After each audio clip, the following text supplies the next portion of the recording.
Okay, we're going to go ahead and get started. My name is Jocelyn King. I'm the CEO and founder of Virgil HR.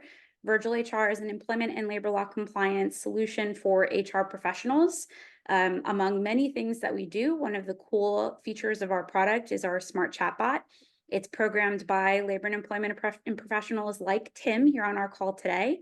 And you can submit queries like, I have an employee in California who's requested maternity leave. What do I do? And it analyzes what federal, state, and local employment and labor laws apply to that employee, and then provides recommended prescriptive instructions to you as the HR professional on everything you need to do, including notices or forms or third-party government agencies you need to refer your employees to. All those instructions are there for you. We also have a really cool handbook builder, multi-state comparison tool, legal updates, tons of templates, and the ability for you to speak with someone like Tim, a labor and employment attorney, in the event that you have a question that comes up.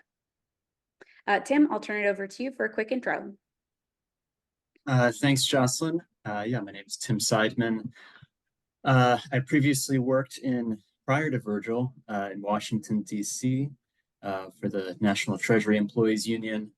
I was a lawyer in the negotiations department, negotiating collective bargaining agreements for federal employees, such as those working for the IRS, the EPA, Customs, etc. And I've since been with Virgil for a couple of years now. Right. And we're really lucky to have Jay on the call with us as well. I've known Jay now, I guess, for a couple of years as we've been going through this journey as entrepreneurs together in the HR tech space. And I'm so happy that you're joining the webinar. Well, so happy to be here. I'm like a gecko on the wall as well, learning from everything you guys are going to share today. Hello, everyone. My name's Jay Polaki, as Jocelyn just introduced me. I am the chief gecko at HR Geckos. HR Geckos is a platform built for HR service delivery. By that, we mean how do you respond to employees in real time. So we also have a smart chatbot that helps you respond to employee queries, automate your policies and frequently asked questions libraries, and connect your entire HR tech stack so that employees have a seamless and streamlined experience. So I'm here today to share and learn with you my experiences related to the different laws that are coming up this summer. I'm as curious as you are, so go right ahead, Jocelyn. Thank you. I'm amazed by how many are actually going into effect this summer. I couldn't put everything in here, it just wasn't possible, but I put in some key highlights that I think are going to be interesting to people, and a list that that kind of includes others we didn't get to cover that I think are just as important and interesting to know about as well. So we'll get through what we can today. What I'd ask of those on the call is, please, if you have any questions, enter them in the Q&A button of Zoom, and we will get through those at the very end in the Q&A portion of the webinar. All right, I always start with this. I know how hard it is sitting in for a full hour for a webinar. You can't always stick around for it. So didn't want to leave this until the very end. If any of you on the call are interested in learning more about Virgil HR and would like to schedule a demo with me, please go ahead and scan here. Otherwise, we've been sending emails out over the last week for this webinar. You can always respond to one of those emails and we can get a call set up then too. And as a disclaimer, of course, as always, this webinar is intended to be educational, so it's not legal advice. Please don't make any decisions or take any actions or inactions solely based on the content of this webinar. And we'd always recommend that you please engage with an attorney. All right, so we'll jump into it. There were a lot to go through here, but what I decided to do is kind of take a few key themes. One theme was around wage and hour, another was around leave, and we have, of course, this overtime rule and the California Workplace Violence Prevention Plan as well that needs to be in effect by July 1st. So the first one, from a wage and hour perspective, Illinois' Freelance Worker Protection Act, effective July 1st, freelance workers now have to be paid no later than 30 days after the products or services have been completed under the contract. And interestingly, I didn't realize this was a problem, but apparently it is, so I'm glad they put it into law. The entity that is trying to contract with the freelance worker cannot basically make untimely payments to try and get the contractor to agree to compensation less than was actually contractually agreed upon. And all of these contracts now have to be in writing. If you are a current customer of Virtual HR's, we do have a third-party contractor agreement in our tool. If you need some help getting to it, please let us know. Feel free to reach out to us. Okay, new workers' compensation license requirements in California. This also goes into effect July 1st. It was recently passed, actually, that this workers' compensation law now requires active licensees to certify the workers' compensation classification codes that are endorsed in their policies during the license renewal period. And another area of California is their minimum wage laws for healthcare workers are changing. This also goes into effect June 1st. It is on a titrated schedule. It's over 5 separate schedules. So by June 1st of 2025, all covered healthcare workers in California should be receiving a minimum of $25 an hour. And this is completely independent of whether they're salary or hourly, and also independent of whether they are full-time or part-time. So you'd also want to consider, in addition to whether they're a covered healthcare worker, there's some dependency on the nature of the employer as well. So you'd want to go in and do a little more research if this is relevant to you, to see what pertains, because there are some details behind this one. And DC minimum wage, Virgil is based out of Maryland, so anything DC related is super relevant to us. Our minimum wage increases from $17 an hour to $17.50, no matter the size of the employer, and that also goes into effect July 1st. An interesting note is that the base minimum wage for tip workers is now increasing to $10 an hour. However, there is a caveat noted below about their pay, and the employer may be needing to pay the difference. Okay, anybody who has employees in Maryland, please listen up. Maryland has increased their penalties for those who have not obtained workers' compensation insurance for their employees. So effective July 1st, that penalty is going from $10,000 to $25,000. So it's really, really important, if you don't have that set up today, to please get that done immediately. And near and dear to my heart, as a military spouse myself, effective July 1st in Maryland, employers are now allowed to grant a preference in hiring or promotion to a spouse of a full-time active member of the uniformed services, which is pretty cool. All right, Tim, I'll pass it over to you for this one. Thank you, Jocelyn. So going back to DC, DC has basically beefed up their Wage Transparency Act, which went into effect in 2014. So there are a few things employers have to do now to remain compliant under the new beefed up act.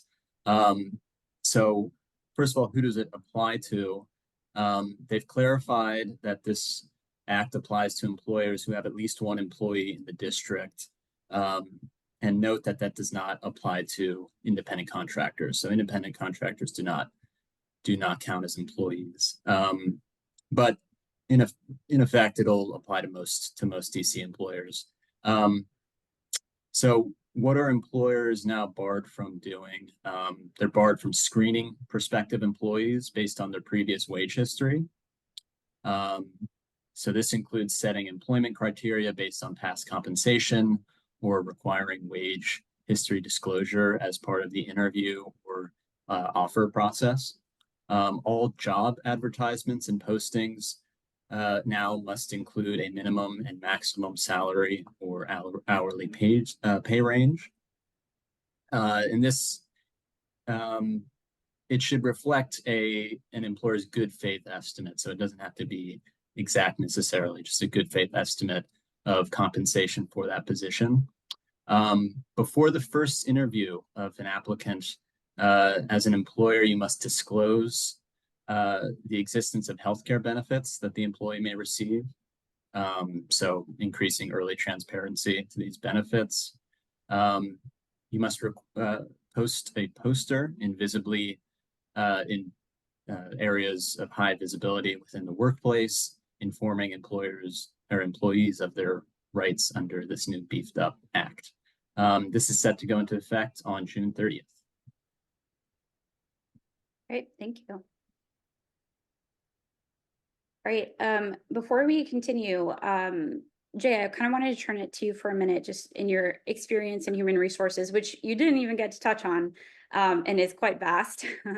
Would love to just kind of learn from you when there's a situation where we talk about like wage transparency, for example, when a new wage transparency law comes out like this, right? Like you might be a DC employer and you haven't had to disclose wages on a job posting before. Obviously, there's a lot that goes into this, and we talked earlier today about how compensation audit would be really helpful for those preparing for this overtime rule as well. But in this case specifically, any advice that you have to fellow HR professionals who are having to disclose wages for the first time, and they're going to have to answer to their employees who, I don't know, maybe they're not in that range, maybe they have to be bumped up, maybe there's a conversation that has to happen about it. What do you think? So, when we were talking earlier today, I actually remembered this incident at work a long time ago, almost 20 years ago, or less than that, but sometime in the early 2000s, when the state of Maryland had to disclose the salary information for all its employees. And it was posted in all the major newspapers. I could go check my salary when I was working for the state of Maryland directly in the newspaper. And that was something that was mandated by legislation within the state of Maryland at that time. And it's definitely interesting to see how that kind of mandate has evolved over the years. And now, it's applicable to everyone, including private industry. Some of the things that came up during those times were, why is my salary now visible to my mom and my mother-in-law? Why is, my salary known to the general public, right? Employees had questions, and I believe communication with employees in those days was not as significant as it is today, because we have so many more channels to communicate this kind of information to employees. Take, for example, chatbots. We both are in that industry where we have chatbots that are smart enough to understand the nuances of these different laws and legislations that are coming out, and able to provide real-time information to employees related to these kind of new pay structures and new salary information that's being posted on job descriptions, as well as being made available to everyone in the general public. I foresee that this is not something that's going to go away. This is just going to become even more, a little more complex as we navigate these waters. But definitely, how are we communicating and keeping a record of these changes as these evolve in the market, within our workplaces, is crucial. And being a part of a community of HR practitioners who can talk to each other about how they're implementing these different changes is very crucial today. There are many communities out there. We have one at HR Geckos. We call it the HR Bytes community, but that's very relevant to technology kind of, updates. But there are so many other communities that are very specific to salary and compensation. I think SHRM has a few of those groups as well. And these are working groups that can help you evolve your practices and your pay practices as these laws keep changing and new legislation comes out. And it doesn't stop, right? I mean, we've been seeing this evolve, and you've seen it, and Tim's seen it. It comes often. There was this huge change, right, in 2016 that was shelved, and now it's back on the table. And at that time, I remember how we literally had to conduct audits and continuous audits throughout like a 2-year period to make sure that we were ready by the time the changes went into effect. And then it got shelved. and then we didn't do anything about it till again, it came back, floated to the top. So just being aware and being more proactive in doing these audits and maintaining an audit trail and keeping comprehensive records, right? There's been a lot of turnover in HR teams itself over the past 3-4 years. How are you managing the knowledge transfer for these kind of changes between someone who managed this for you 3 years ago and is no longer with the company? How are you keeping a trail of all of those records as well? So extremely important. There's technology to help you today, technology like Virtual HR and HR Geckos. So there's a slew of technology out there to help you, but you need to make the decision on how you're going to make all this work for you and personalize and tailor it to your needs. So that's my 2 cents. Thank you. All right, we're going to move on to leave laws. All right, so Chicago has paid leave and paid sick and safe leave coming up. So the state of Illinois already implemented this back on January 1st. Chicago was meant to do the same. They delayed it a bit to July 1st. So under this law, employees can take 5 days of paid sick leave and 5 days of leave for literally any reason.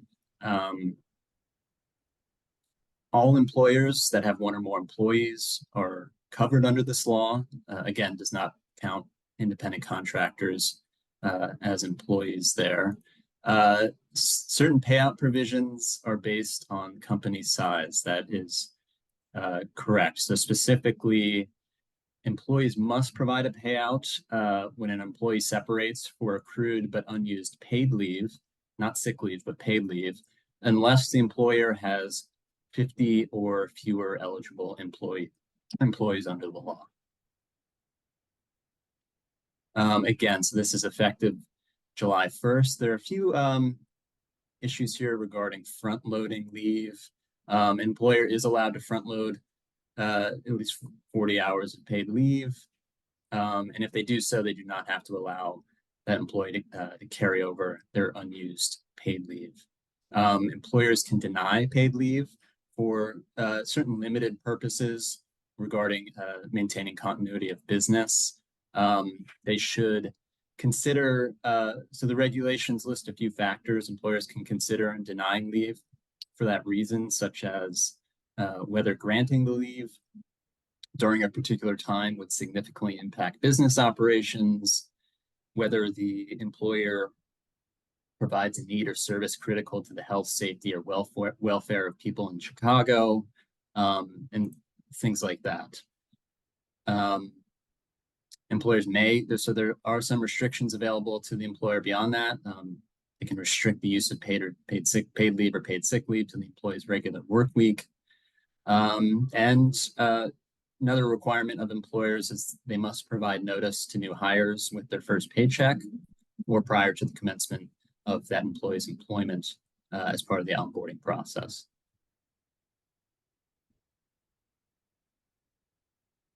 Yes, so right, more information on front-loading leave here, as well as providing that notice to employees.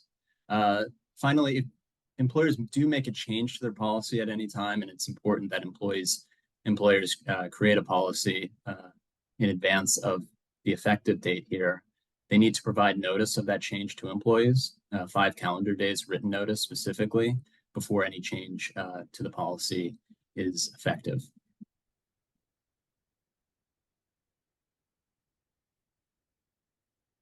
Great, thank you. And I'm going to pass this one over to you as well, Tim, since everyone wants to hear from the lawyer on this.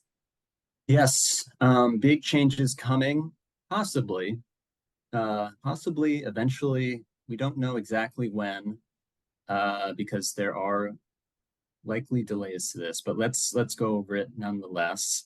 So the DOL raised the salary thresholds to be considered exempt from overtime and minimum wage under the FLSA if you are a bona fide executive, administrative, or professional employee. So by way of background, quickly, the current threshold is a salary of $684 a week, which comes out to a little over $35K annually. So the increase to this threshold is going to come in phases.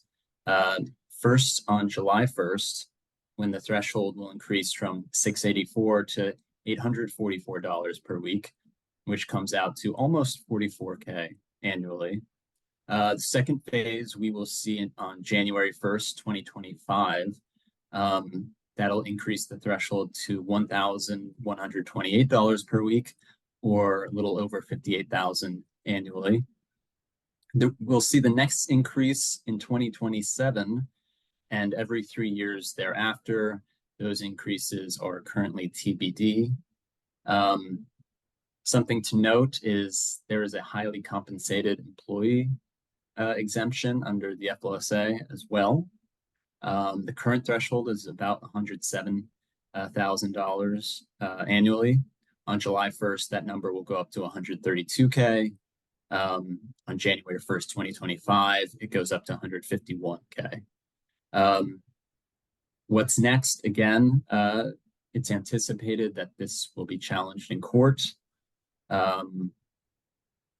Increases have been attempted in the past that have not gone through. So we will see. We'll keep a close eye on the process here.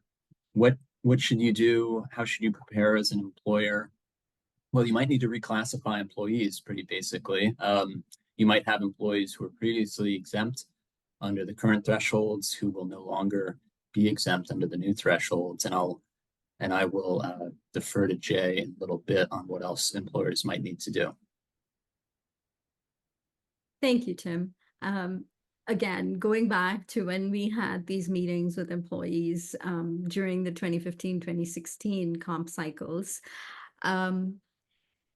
we call these Jello meetings, like the Jello, and we had to literally sit with teams and of managers, C-suite executives, as well as employee forums and groups, and talk to them and explain these changes. Not everyone understands what a salary threshold is. God, even HR folks sometimes don't understand it, right? It's a very convoluted term and it can throw you off. I remember studying for the SHRM, SCP, and SPHR exams early on in my career, and it is a complicated term even for HR people. So think about the employees who have never heard of this term and are suddenly being thrown all this information.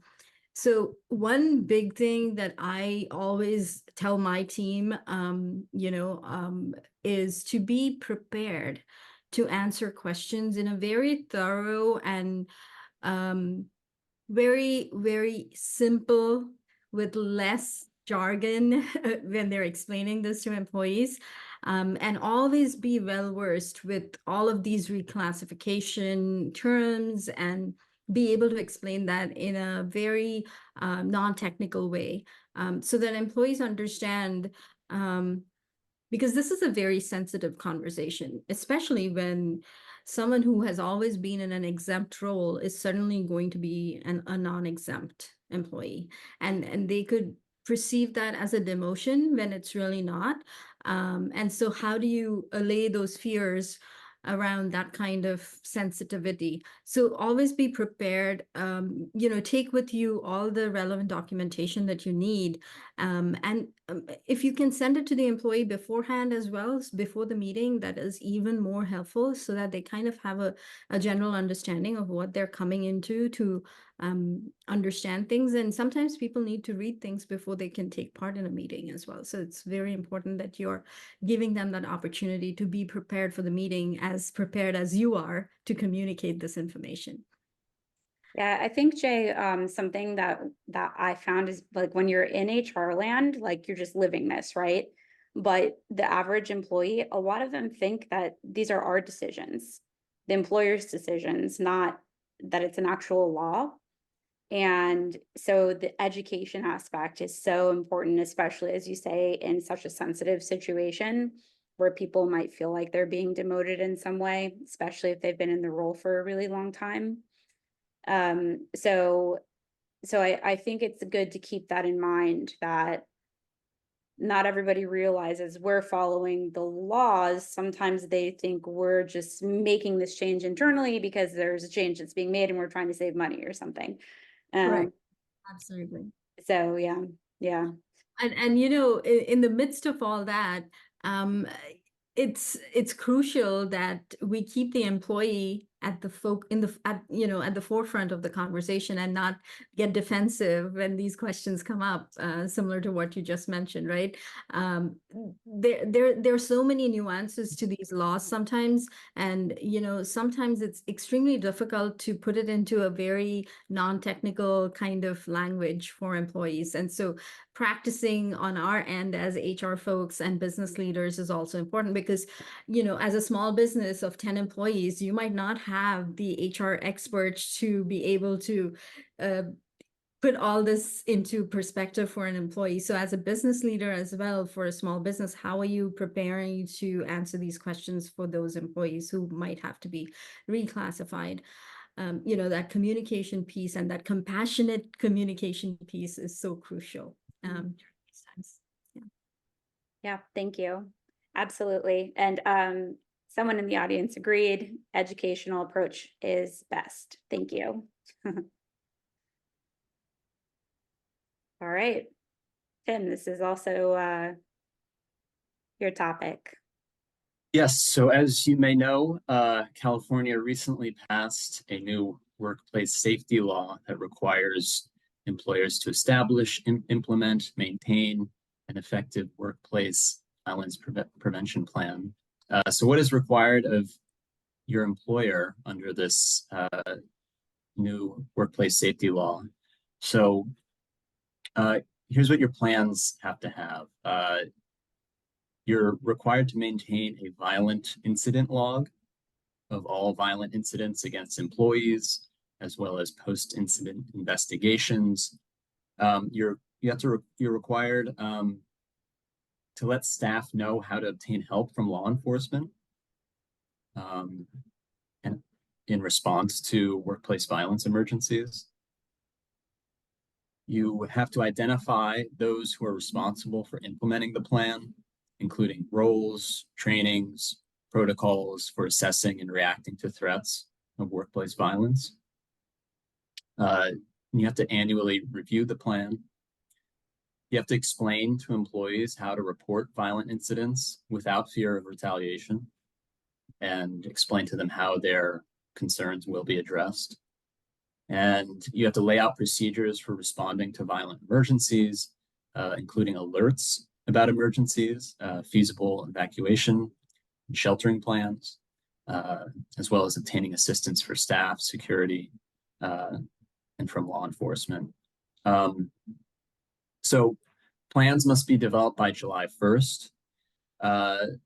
What can you do to help yourselves develop these plans? Well, you can go to the Cal OSHA website. They've issued a model plan, which includes language addressing all of these requirements that I just spoke about. There's also a pretty helpful FAQ on the Cal OSHA website as well to assist you in understanding these requirements.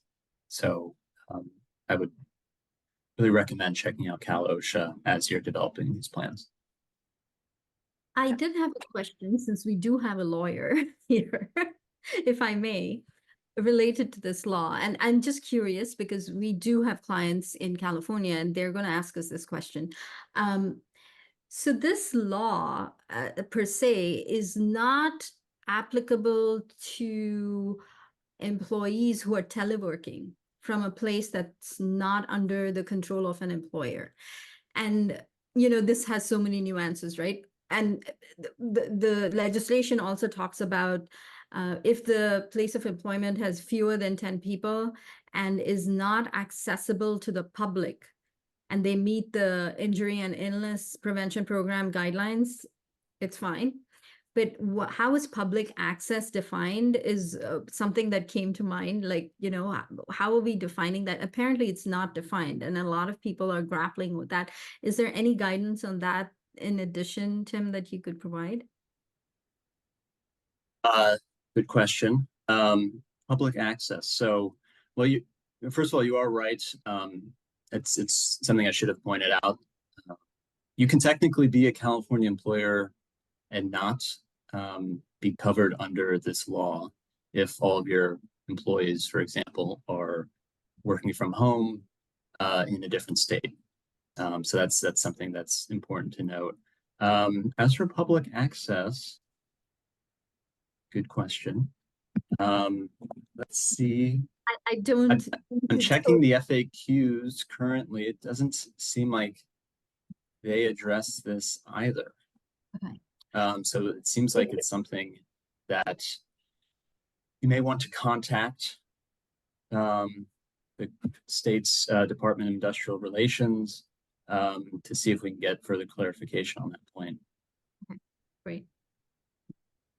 Thanks. So I saw this question come through, and I just want to get it re-clarified to make sure that everybody has the right answer. The question was, if you're a remote first workplace, do you still need to have a plan in place? The question I had for you, Tim, to that was, is it if they're remote in California, you don't have to do the plan, or if you don't have any employees in California because they're working remotely in other states, you don't have to do the plan? Yeah, it's the latter. Okay, Yes. if you So if have they're remote out, employees in California, you still need to do the plan. that's my understanding. Okay. Okay, cool. Very helpful. Thank you. All right, so we're 30 minutes in. There was a ton that we covered, which is great. There's a lot that we didn't get to cover. So I just wanted to point out, like, high level, and again, there's still a lot more other laws that are going into effect this summer. There were a couple that I thought were particularly interesting. One of them was Washington State's amendment to non-compete agreements. Tim, I know you and I chatted about that a little bit ago and how that might play a part in this potential FTC ban. Any thoughts on that? Yeah, so I think that will essentially be subsumed under the FTC's broad blanket ban on non-competes. Yeah, but if the ban is delayed, which it likely will be, we'd still see Washington State come into effect this summer regardless. So people want to look out. Exactly. If you have employees in Washington State. The next was Maine increasing their salary threshold for white collar overtime exemption. We chatted about that a little bit too. I don't know if Yes. you wanted to share. Yes, so Maine has reacted to the Department of Labor's increase under the FLSA salary threshold that we spoke about earlier, because Maine's they have their own salary threshold currently. That would not, it's lower than what the new threshold is going to be. So they've reacted to that, and they will be increasing their threshold in a similarly phased approach. And those numbers will be higher than the new DOL threshold. So of course, because those are more protective for employees, employers in Maine will have to use those higher thresholds, those higher state thresholds. Okay, so another one for those in Maine, be on the lookout for that, regardless of delays on what's going on with this overtime rule. That's going to be impactful for you. Delays or no delays, it's going to be impactful. The other one was the Pregnant Worker Fairness Act, final regulation going into effect June 18th. Yes. So the PWFA requires employers with 15 or more employees to provide reasonable accommodations to qualified employees and applicants with known limitations based on pregnancy and childbirth or related medical conditions. So the regulations offer some example. You might be thinking, what does a reasonable accommodation under this new law look like potentially? What's expected of me as an employer? And the new regulations provide some examples. And those include providing additional longer or more flexible breaks to drink water, eat, rest, or use the bathroom, changing equipment or devices or workstations, such as providing a stool to sit on, or a way to do work while standing, alternatively, changing a uniform or dress code, or providing safety equipment that fits a pregnant worker, changing a work schedule, such as having shorter hours potentially, or part-time work, or a later start time. If you want to try to accommodate morning sickness or something like that, temporarily reassigning an employee to a different position, temporarily suspending one or more essential functions of the job, or offering light work that would be appropriate for a pregnant employee. I remember there was a webinar that we did with HR Elite Connections a couple weeks ago, and we talked about this. And one question that had come up was whether or not birth control was considered a factor in potentially getting an accommodation for. And to my recollection from what you'd said, that even something like, you don't have to be pregnant, right? It can be some just reproductive based or whatnot. That if you were Yes, sick from your birth control, from it, for example, that you could fall under this type of protection. that's correct. Use of birth control is potentially covered. Infertility and fertility treatments also covered, meaning you don't necessarily have to be pregnant. Miscarriage, stillbirth, or interestingly, having or choosing not to have an abortion. Mhm. Yeah, great. Well, thank you, Tim. I appreciate it. So quick thing, ways to stay updated. There are some really awesome resources out there for you. We love SHRM, and we think that they have an amazing employment and labor law update distribution email list that you can join. So if you haven't yet, please subscribe to something like that. You can always stay abreast with employment and labor law blogs or websites. And then, of course, being a little self-serving at the moment, I'd say really leveraging Virgil HR to be able to help you stay up to date with these laws. Not only do we have a really great new legal updates feature, but we also have a customizable compliance calendar where you can manage all of those laws by their effective date, by state, by type, etc. So it's pretty neat and nice and comprehensive. But we're going to turn it over for questions now. And there's some questions that have come through, so I'll read through them.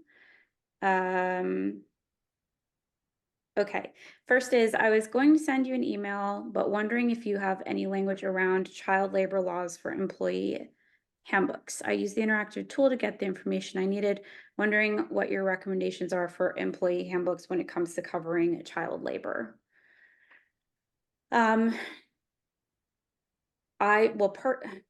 Personally, I think it is only going to be relevant if you're planning on hiring minors. Me personally, Tim and Jay, you might have a different opinion to it. But if you are looking for child labor law policies for the handbook and you're using our tool and you don't find something you need, remember that if you go into the resources section, there's a button that says can't find what I'm looking for. And you can ask our content team to draft some of those policies for you. So just let them know what policy it is that you're looking for. But when it comes to an actual recommendation, I'd only recommend it if I was hiring a minor. If I was hiring a minor, I would definitely have it in there because you're going to have stuff like meal and rest breaks and hours of work in there for sure. I'm not as well versed on hiring minors though, so the two of you might have another opinion. I think it, Oh, go ahead, Jen. yeah, I think it's mandatory to have it irrespective of whether you're going to hire a minor or not in the handbook.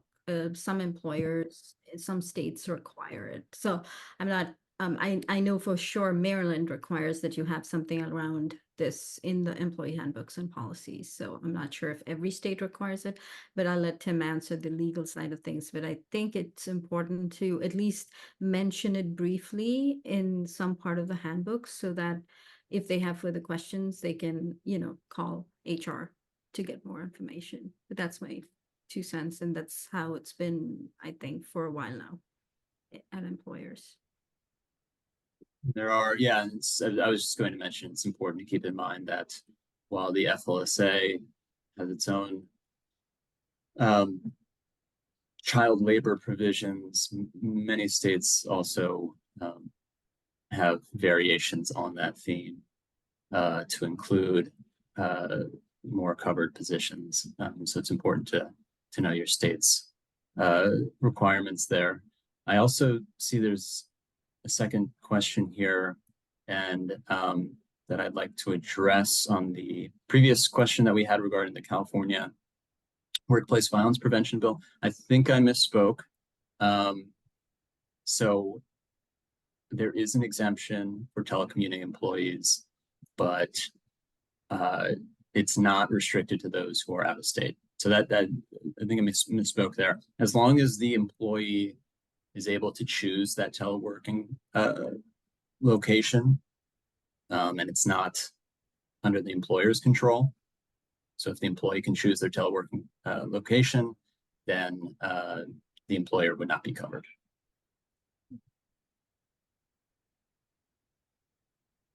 Okay, so if they're working in their own home, then you don't have to do a plan. Correct. If like all of them were only working from home. That's right. Okay, all right, cool, yeah. Yeah, and Vicky, if you do need any help, please feel free to reach out to us, by the way. All right, I think those are all the questions that have come in that have been answered now.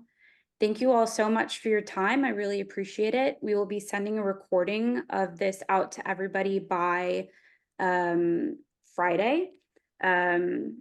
And I'm also here in the chat going to include the SHRM PDC activity ID.